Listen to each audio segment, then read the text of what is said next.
Bonjour, nous sommes le samedi 18 janvier 2005. Le mois de janvier, il passe. Bon, il est un peu plus lent que les autres mois, mais disons que bon, ça passe. On a eu des gelées matinales avec des arbres qui étaient, je veux dire, en cristaux. Enfin, qui avaient voilà, des arbres qui étaient, je veux dire, c'est un petit peu spécial. On peut prendre des photos quand on a des choses comme ça, parce que c'est une belle vue. Ce sont des arbres qui sont voilà, recouverts de cristaux de glace, de petits cristaux de glace. Ouais, ça vaut la peine d'être pris en photo parce que ça donne une allure un peu étrange au niveau des bois et forêts. Voilà. Alors ici, on a les données d'un inventaire, vous le voyez ici. On a les données d'un inventaire. C'est donné tout azimut avec bien sûr, des montants. Ça répertorie bien sûr des postes et ça donne les valeurs. Alors toujours vérifier, comme j'ai toujours dit, si toutes les valeurs sont présentes. Banque, c'est 420 000. Fournisseur, 1 220 000. Immeuble, 2 millions. Caisse, 300 000. Matériel, 400 000. Attention, c'est pas matériel roulant, c'est matériel. Stock marchandises, 500 000. Client, 500 000. Et on a encore dette hypothécaire de 1 million. Donc ça, c'est tous les postes. Et qu'est-ce qu'on demande? C'est une question assez simple. On demande de dresser le bilan et ouvrir les comptes. Bon, mais ici, l'exercice, bon, il est très simple. Le problème n'est pas là. C'est simplement de prendre. Je vais voir ici quels sont les réflexes à avoir quand on a ça. Voilà, il faut avoir des réflexes.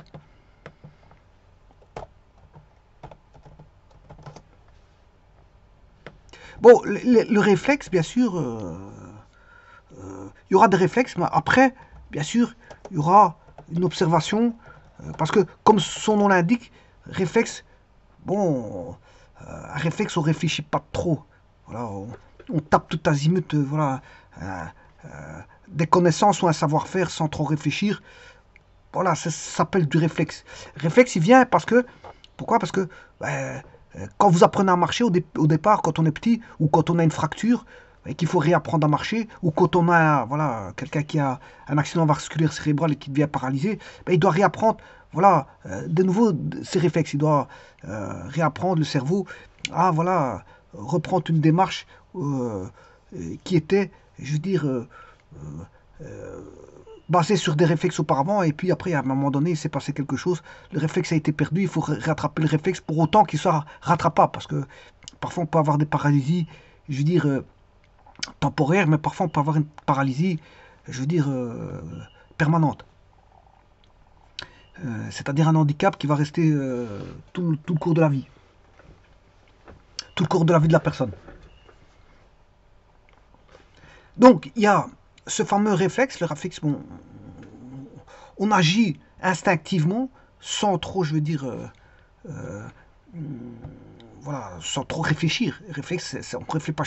Quand vous marchez, vous réfléchissez pas qu'il faut mettre un pied devant, pied droit devant ou pied gauche devant, peu importe par où vous commencez, pied droit devant, et puis le pied gauche doit suivre le pied droit, et ainsi de suite. Vous ne faites pas cette réflexion-là. En plus de ça, vous avez suffisamment de force pour pouvoir marcher. Vous avez tous les ingrédients pour pouvoir, je veux dire, avoir une démarche naturelle quand vous êtes en bonne condition physique et en bon état psychique, enfin, vous avez toutes les conditions pour pouvoir marcher ou courir, ben, je veux dire, vous ne réfléchissez pas quand que vous devez mettre voilà, votre main, votre pied droit ou votre pied gauche devant. Simplement, quand vous voulez faire un mouvement, ben, vous le faites aussi instinctivement. Tout se passe instinctivement. Le cerveau, il travaille de manière instinctive. Voilà, il réfléchit très peu à certaines choses, parce que c'est des mécanismes, je veux dire, directs. Mais maintenant, à côté de ça, on peut avoir, je veux dire, un temps d'arrêt. On fait un temps d'arrêt, on fait une pause, et là, on regarde. Regardez, c'est de l'observation, là, à ce moment-là, on regarde qu'est-ce qui est intéressant, qu'est-ce qu'on peut faire, voilà, dans un contexte bien défini.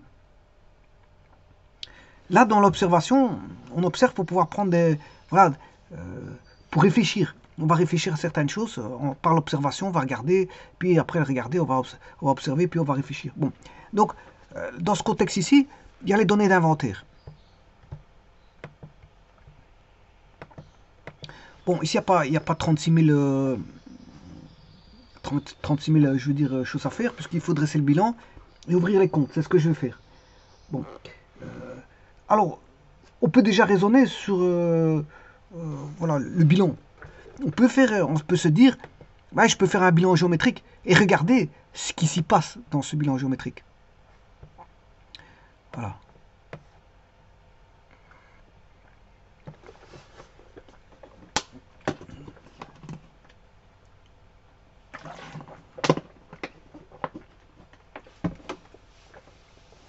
Voilà, donc je vais dresser le bilan.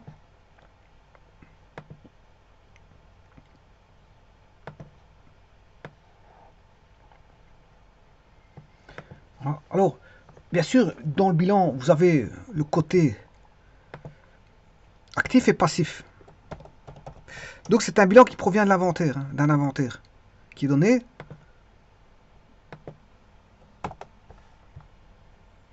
Alors le premier réflexe que vous devez avoir quand vous avez voilà, un bilan comme ceci, c'est de voir un petit peu qu'est-ce qui est AI, AR, c'est-à-dire actifs immobilisés, les actifs circulants ou de roulement, les valeurs disponibles, etc. Donc c'est de voir qu'est-ce qui est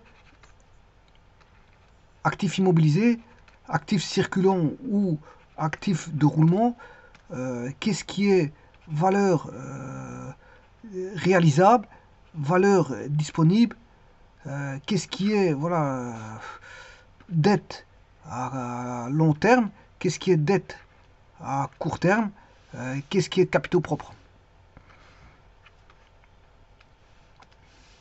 Bon, et ça doit faire partie du réflexe du comptable. Ou de celui qui apprend la comptabilité. Le premier réflexe, c'est ça. Donc, un des réflexes, c'est celui-là. Donc, on ne demande pas de réfléchir, hein. C'est d'organiser. Parce que vous voyez qu'ici, quel type de données est-ce? Dans l'énoncé, ben, il vous donne des données en vrac. Hein. Il vous donne des données en vrac. Ça, ce sont des données en vrac qu'il faut réorganiser.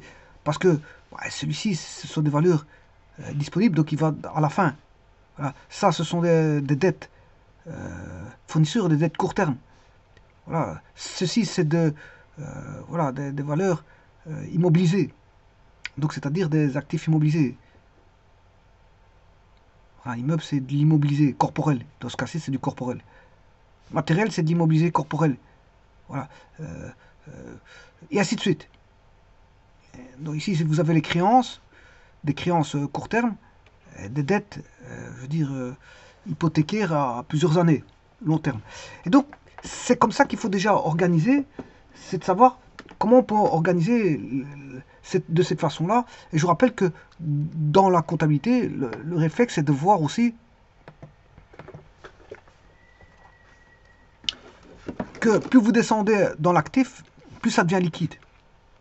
Et là-bas, au passif, plus vous descendez, plus ça devient des dettes à court terme. Donc, je vous rappelle qu'ici, c'est les moyens d'action.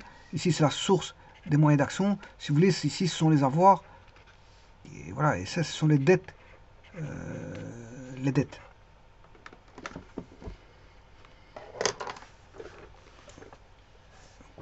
Voilà, ou les sources des avoirs. Alors, bon, on a bien un patrimoine, hein, qui soit un patrimoine, je veux dire, corporel ou immatériel, ou un patrimoine financier, ou un patrimoine voilà, d'exploitation. On a tout un patrimoine qui se dessine dans voilà, le bilan. Les avoirs de l'entreprise bon, se trouvent dans l'actif. Et donc, il faut organiser ça de manière, par un réflexe. Et donc, je vais reprendre ceci et réorganiser.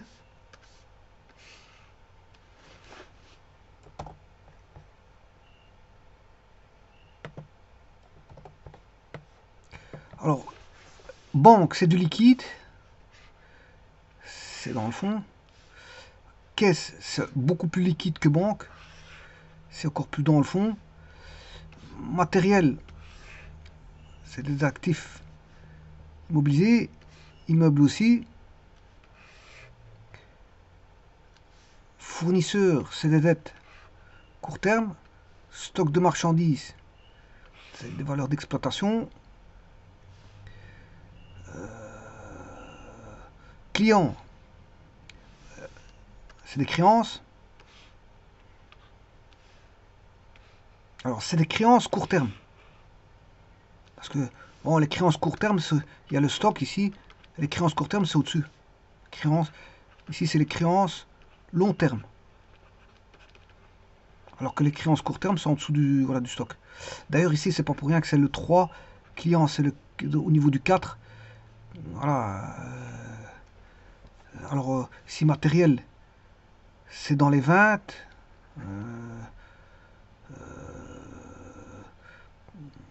Non, c'est matériel, c'est 30 34, c'est marchandises. Ou 340. Marchandises. Donc ici, dans ce cas-ci, c'est marchandises. Stock de marchandises, c'est 334. Bon, ici, on marque pas stock de marchandises, on met marchandises tout court.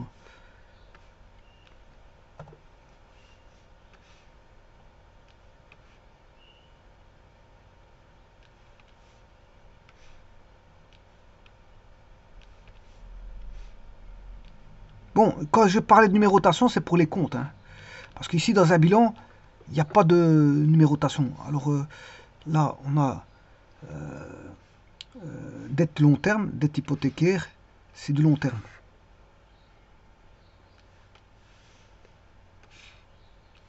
Voilà, le bilan il est presque fait. Il reste les capitaux propres que je mets dans un petit instant.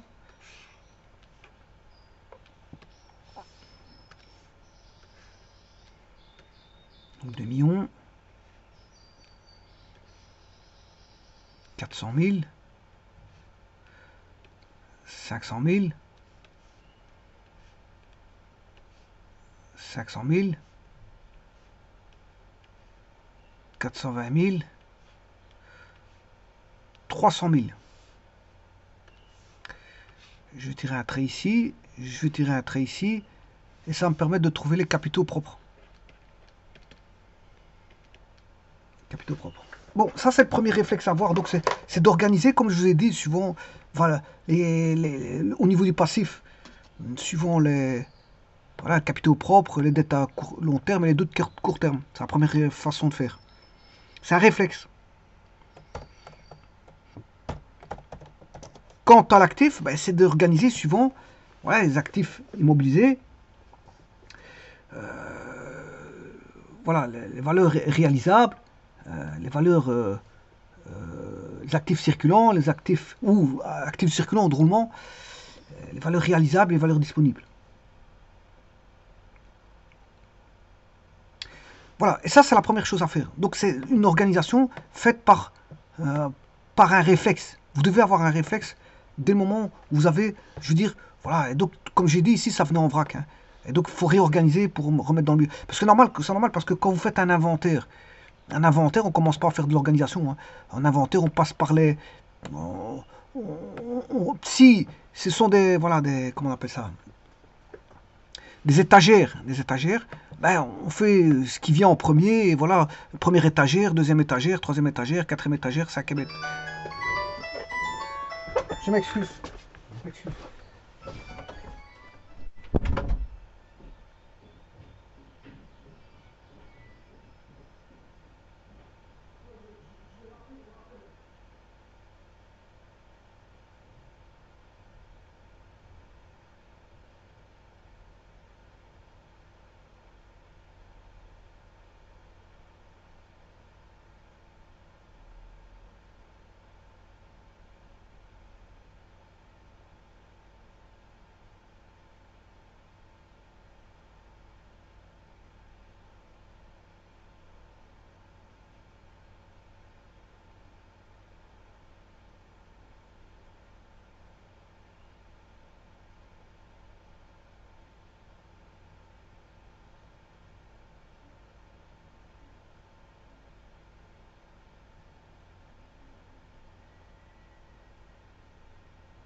Désolé, je m'excuse pour mon absence.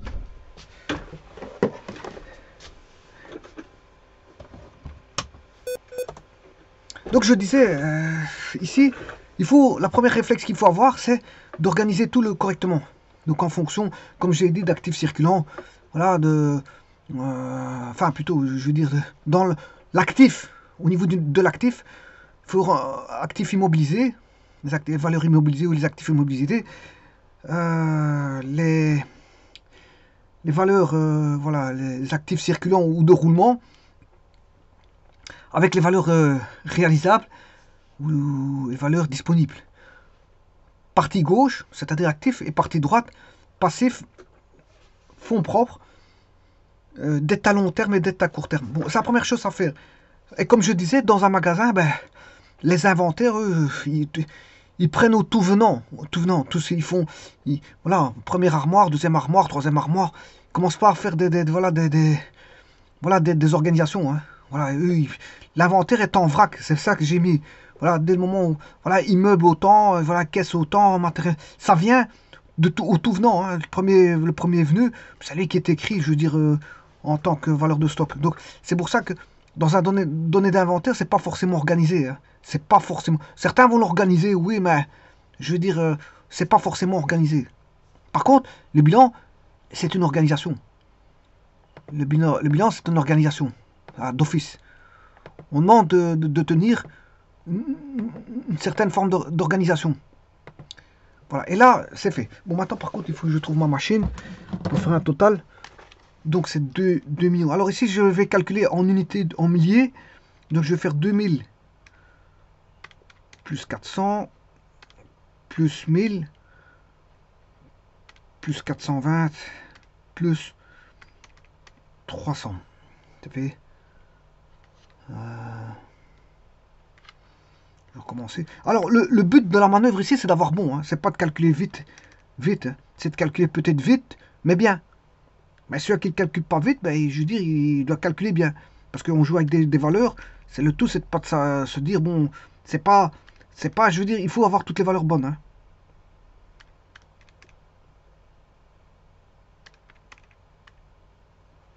J'ai 4 millions 120 000. On va mettre 4 millions 120 000. Donc, ce qui veut dire que l'actif égale au passif pour le bilan. Là, on a 4 millions 120 000. Ici, on va mettre 4 millions 120 000. Je vais retirer, pour trouver les fonds propres, je vais enlever moins 1220, moins 1000. C'est 1 900 000. 1 900 000. Voilà que vaut les capitaux propres, capital souscrit. 1 900 000.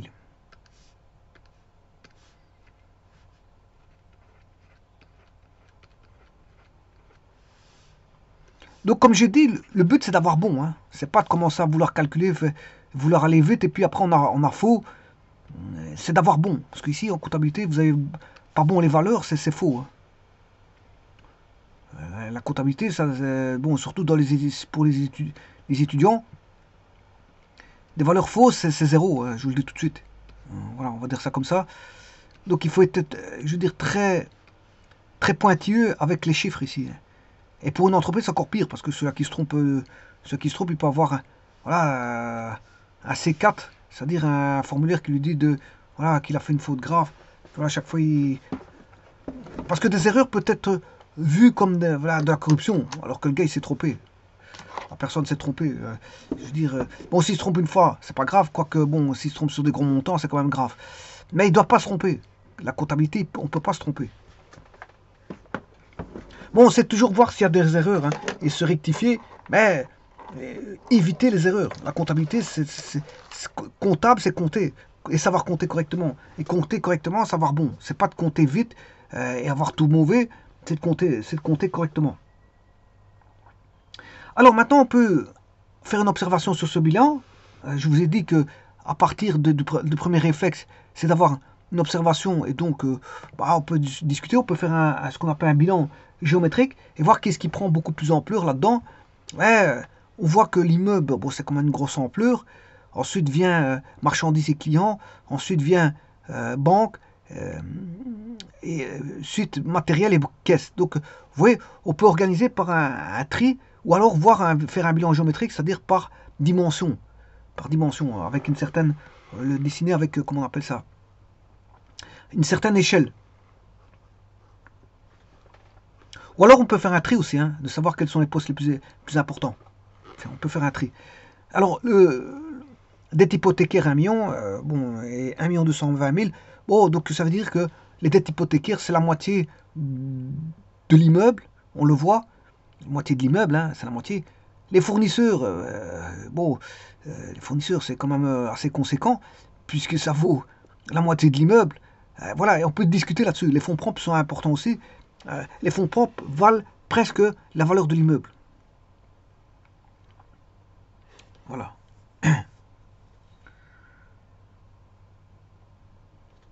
Donc, une grosse part du patrimoine, c'est l'immeuble, on va dire ça comme ça. La moitié, sur les 4 120 000, 2 millions constituent presque la moitié, du patrimoine. L'immeuble constitue presque la moitié du patrimoine.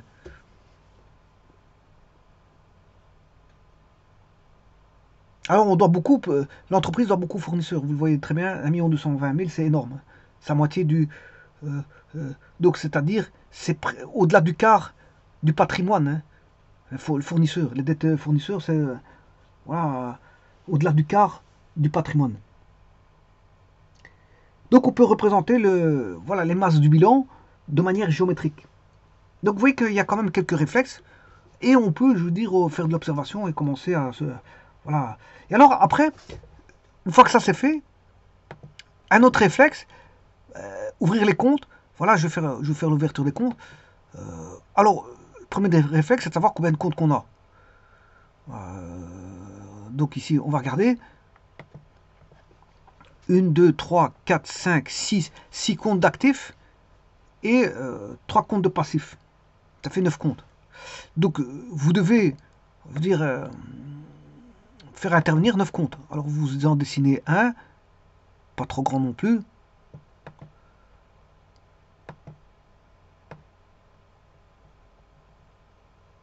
Voilà, en voilà un. Vous essayez de le mettre symétrique. Contenté, qui est une potence. Voilà, c'est plus ou moins symétrique. Voilà, une fois que vous voyez la symétrie, à ce moment, je vais d'abord mettre les comptes d'actifs.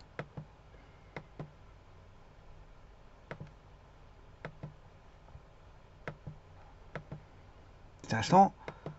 Donc ici, je répertorie les comptes d'actifs. Il y en a 6.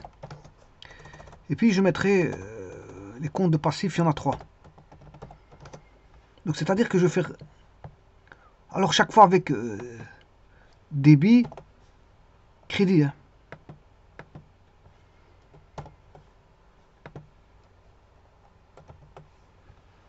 Voilà. Alors, je vais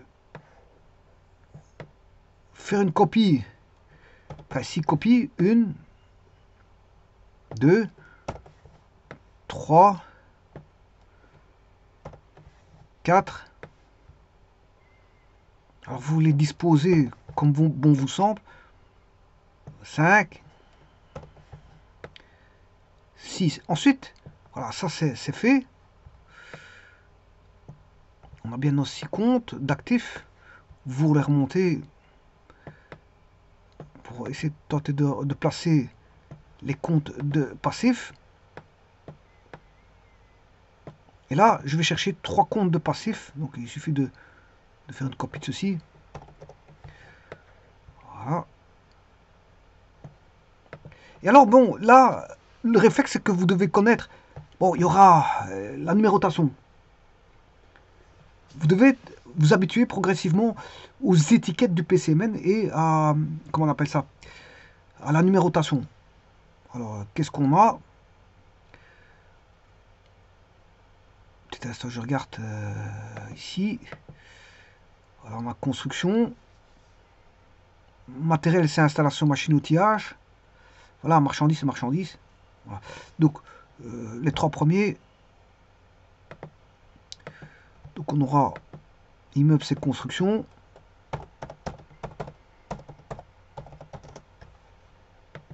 Le deuxième, c'est installation, machine, outillage. Alors, ouais, bon, ici, il y a un petit problème. Je vais reculer ceci.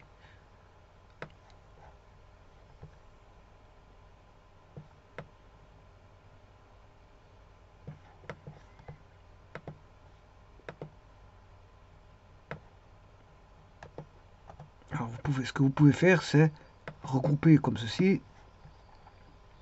Ça, c'est les comptes d'actifs.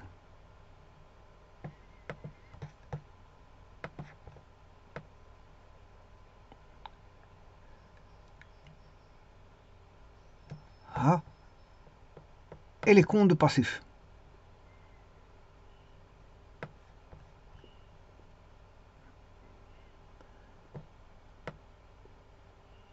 Voilà. Alors, bien sûr, installation machine outillage, vous pouvez mettre IMO. Vous pouvez abréger. Hein. Installation, machine et outillage. IMO. Le suivant, c'est marchandises, mais ça, c'est marchandises.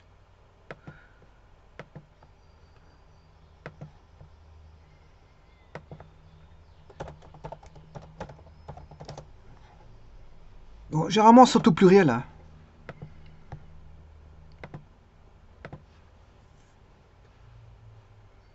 Client. Ensuite, c'est banque, c'est établissement de crédit.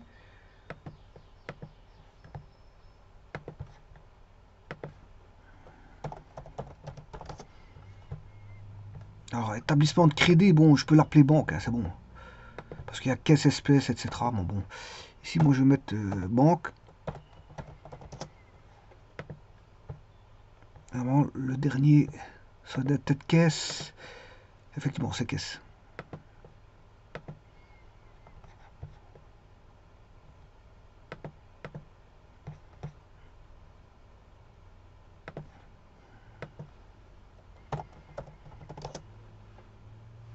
Voilà.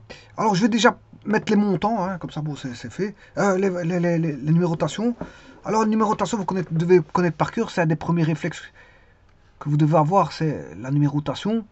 C'est aussi un réflexe, je vous l'avais dit, je parle de réflexe ici.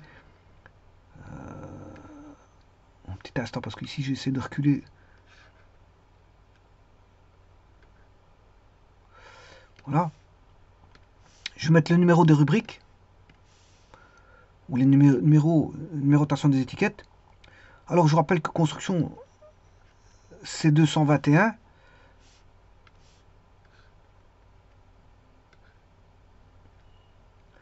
Installation machine triage, ça vient juste au-dessus de 22, c'est 23. Alors celui-ci c'est 22, hein, mais c'est 221 avec un 1, c'est une sous-rubrique de 22. Il y a 220, 221, voilà. Il y a le terrain, construction, voilà, etc. Alors, marchandises c'est 34 ou 340.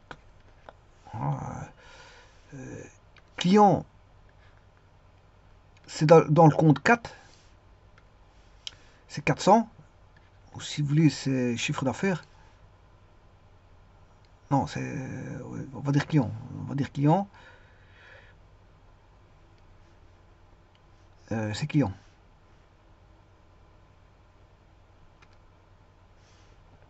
CTRL F.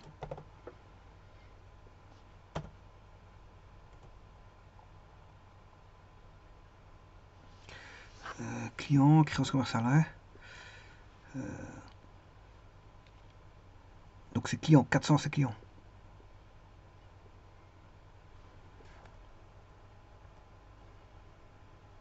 Le chiffre d'affaires, c'est autre chose. C'est dans les 7. 60.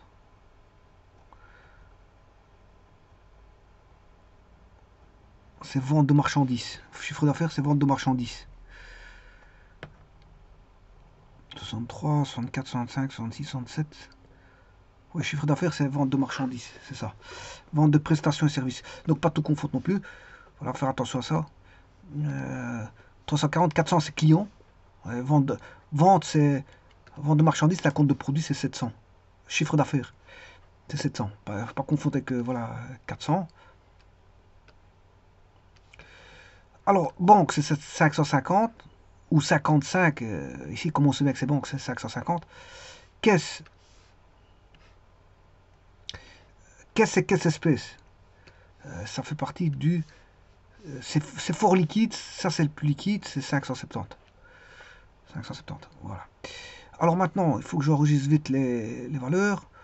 Immeuble, je savais que c'était 2 millions. Alors j'aurais essayé de retenir 2, 4, 5, 5, 420, 300. 2, 4, 5, 5, 420, 300.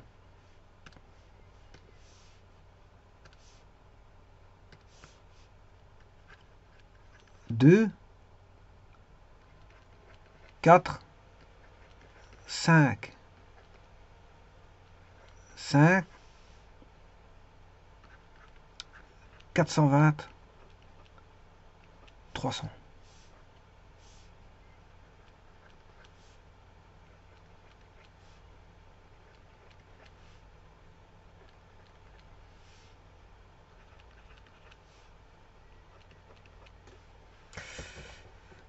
Voilà.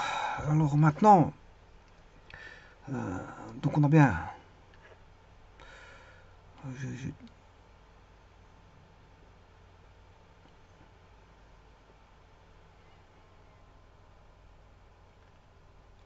Maintenant, je vais faire les comptes de passifs. Donc ça, ce sont les comptes d'actifs.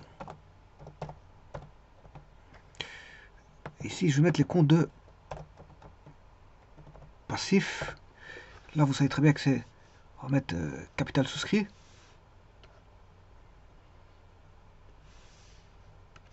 Pour le premier.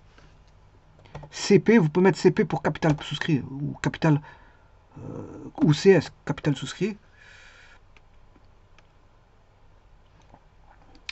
Alors, emprunt hypothécaire, c'est établissement de crédit.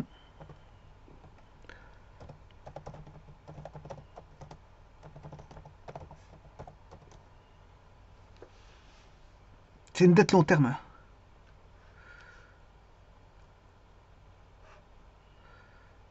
Établissement de crédit.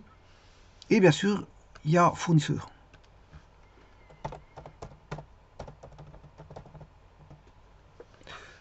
Alors, vous mettez instinctivement la numérotation. Fournisseur, c'est 440.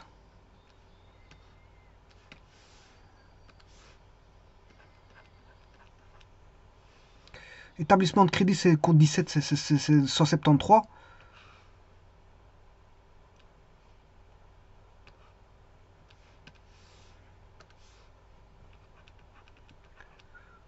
Voilà, 173.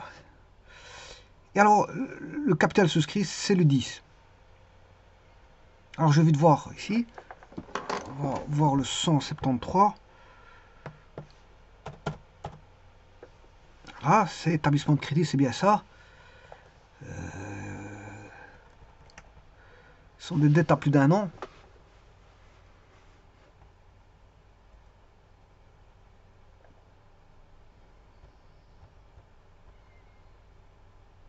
Il existe le compte emprunt hypothécaire. Hein. Vous pouvez mettre emprunt hypothécaire. Celui-ci, vous pouvez mettre celui-ci, 1733. Celui-ci, il est bon. Hein. Vous pouvez mettre là-dedans. Emprunt hypothécaire, parce qu'il s'agit ici d'un emprunt hypothécaire. Hein. Ouais, c'est un emprunt hypothécaire. Donc, vous pouvez mettre 1733, c'est bon. 1733, c'est bon. Alors, je vais voir comment on appelle ça, le 10. Capital souscrit, le 100. C'est le 100. Capital souscrit, c'est le 100.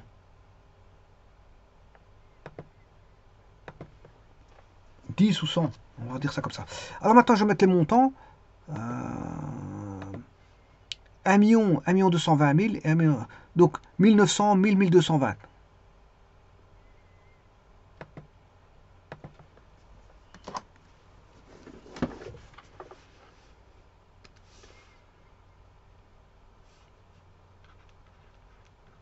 Il s'écrit au crédit. Hein.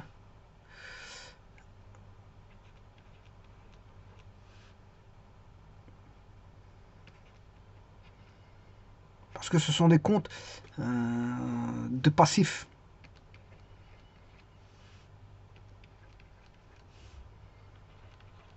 Voilà. 1 million 920 000. 1 million pour établissement de crédit et 1 million 220 000 pour les dettes. Donc là, on a les dettes. Ici, ce sont les dettes court terme, échéant dans l'année. Et celui-ci, c'est une dette long terme. Voilà. Ça, c'est le capital fonds propres. Les fonds propres.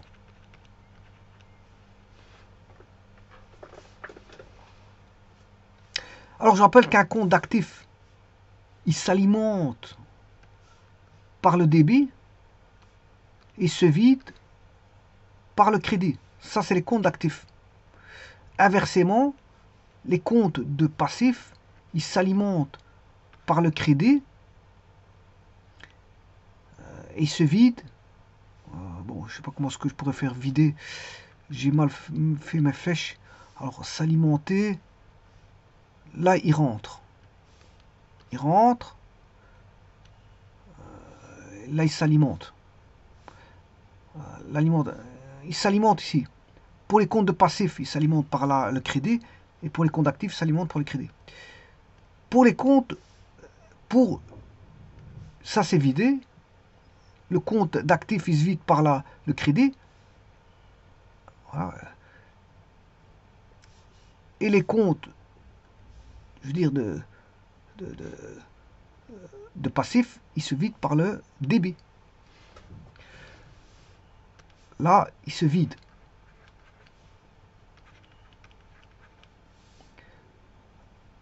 Par contre, là,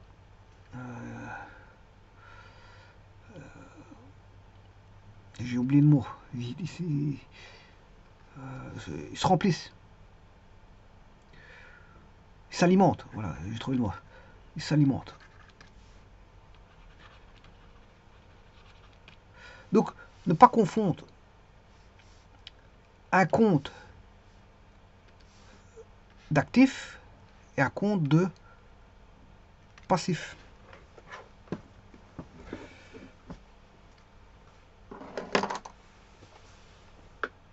Donc la première chose à faire, vous voyez qu'il y a des réflexes. Hein. Premier réflexe à faire, c'est de savoir si on a à quoi on a affaire. Voilà, c'est une organisation du bilan. C'est-à-dire comment on organise le bilan, c'est par voilà, actifs immobilisés, actifs circulants ou de roulement, valeur réalisable, valeur disponible. Voilà, pour l'actif et le passif, bon, ce sont les capitaux propres, ou les fonds propres si vous voulez. Voilà, et puis on a les dettes long terme qui peuvent être des capitaux extérieurs, hein, ça peut être des capitaux extérieurs, voilà, des dettes long terme et des dettes court terme.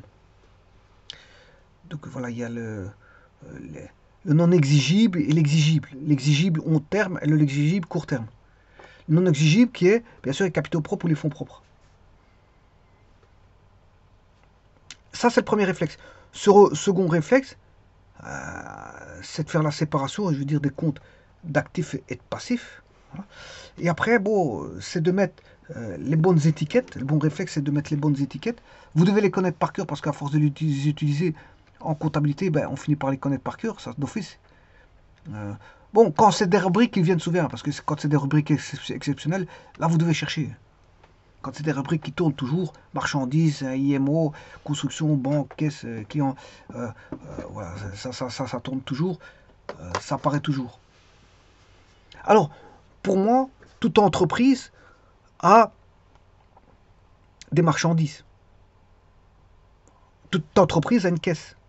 Toute entreprise a un compte bancaire. Pour pouvoir, la première chose qu'on fait, c'est ouvrir un compte bancaire pour pouvoir avoir les flux, transactions de flux financiers. Donc, toute entreprise a un ou plusieurs comptes bancaires. il a, voilà, il peut avoir plusieurs caisses. S'il y a plusieurs magasins, il peut avoir plusieurs caisses. Et déjà, dans un magasin, on peut avoir déjà différentes caisses. Hein. Les caissières occupent différentes caisses et chacun est responsable de sa caisse. Donc là, on organise les caisses par séparation. Hein. La caisse 1 n'est pas la caisse 2, parce que celui qui se trompe en caisse 1 n'a rien à voir avec la personne en caisse 2. On vérifiera qui s'est trompé dans la caisse 2 et qui était là à la caisse 2 au niveau de la transaction, au moment de la transaction.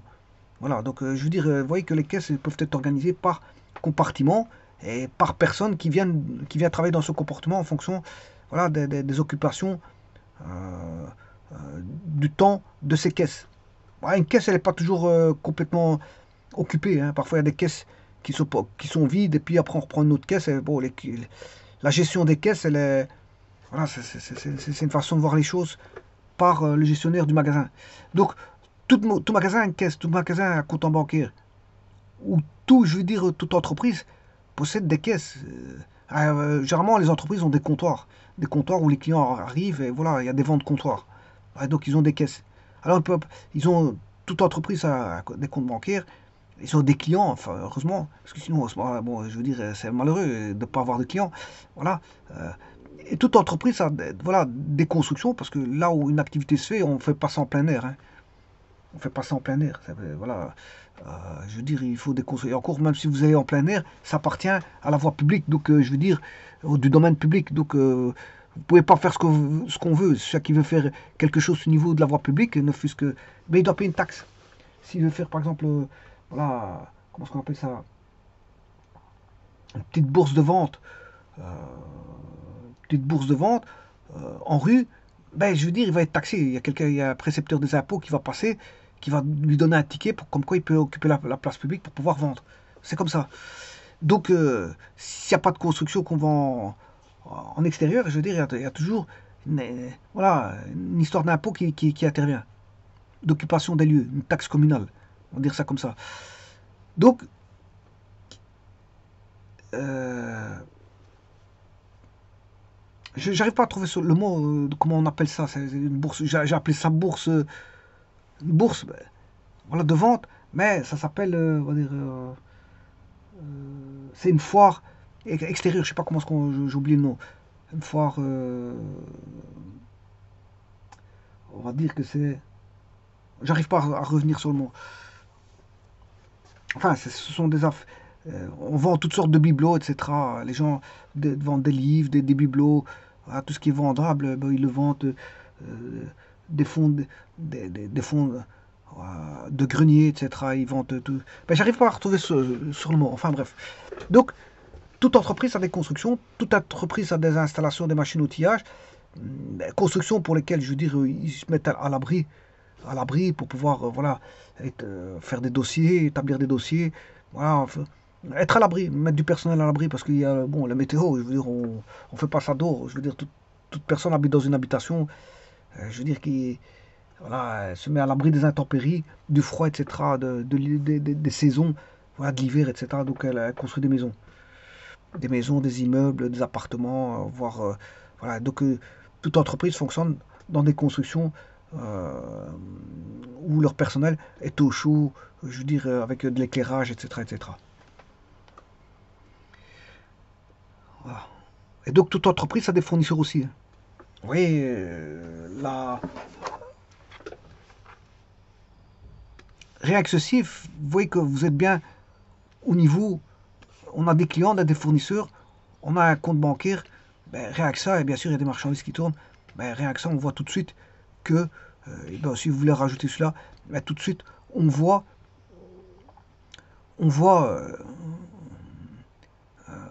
qu'on a affaire à une entreprise, voilà, une entreprise avec des clients et des fournisseurs. Il y a des clients, voilà, et des fournisseurs. Et donc là, on peut regarder. Le fournisseur, on lui doit beaucoup. Hein. On a beaucoup de dettes vis-à-vis du fournisseur. Le client, bon, il n'y a pas beaucoup de clients.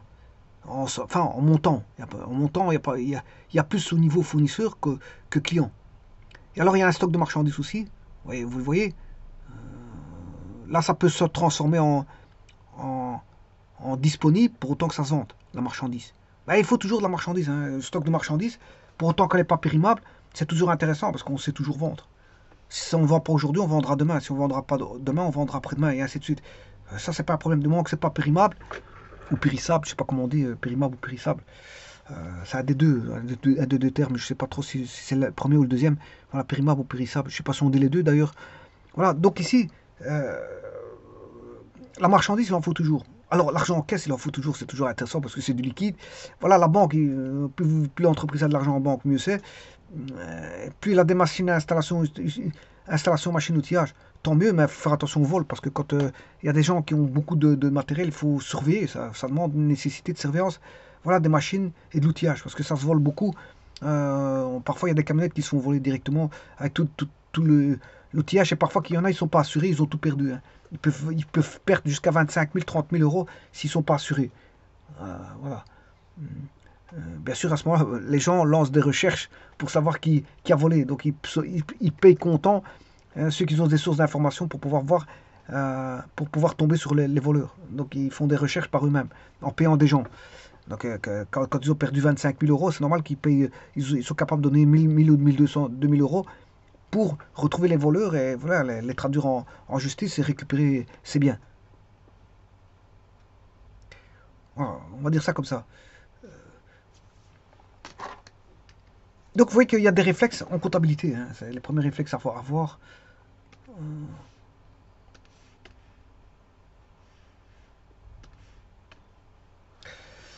Les réflexes à avoir